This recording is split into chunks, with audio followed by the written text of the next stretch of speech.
s'il habite en toi, si le véritable Saint-Esprit habite en toi, tu ne peux pas avoir peur de l'adversité ténébreuse.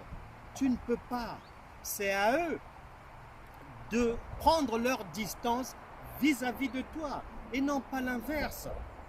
Car lorsque tu fuis, lorsque tu coupes les ponts, lorsque tu prends des distances, non seulement cela veut dire que ton Dieu qui est soi-disant tout-puissant là, tu n'as pas confiance en lui.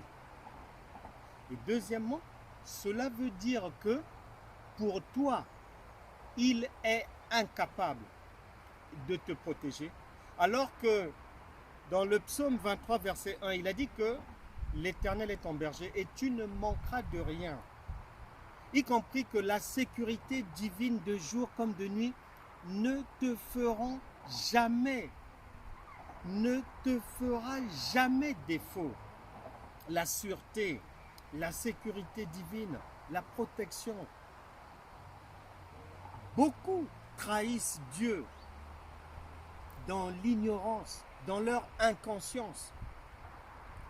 La bouche confesse un Dieu tout-puissant, mais les actes mettent en lumière un Dieu qui a peur.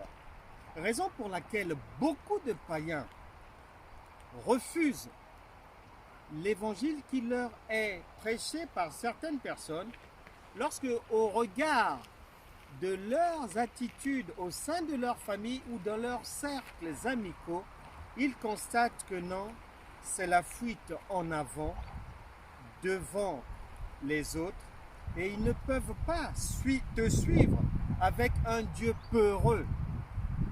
Dieu n'est pas peureux. Il est le lion de la tribu de Juda. Un chrétien, un serviteur de Dieu, n'a pas à avoir peur des ténèbres. Ce sont les ténèbres qui reculent toujours, qui disparaissent devant le lion de la tribu de Juda, devant la lumière de Dieu, devant un enfant de Dieu ou un du Saint-Esprit. Je vais prier pour que la crainte puisse te quitter. Tu n'as pas à avoir peur des hommes.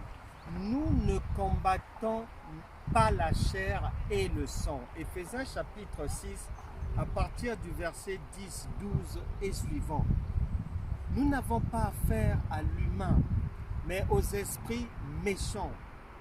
On ne peut pas fuir l'humain. On ne peut pas accuser l'humain. Prions. Seigneur, je te recommande cette sœur, ce frère qui jadis t'a trahi par sa lâcheté. Mais tu as dit que dans les temps d'ignorance, Dieu pardonne. Je te prie de pardonner cette sœur et ce frère.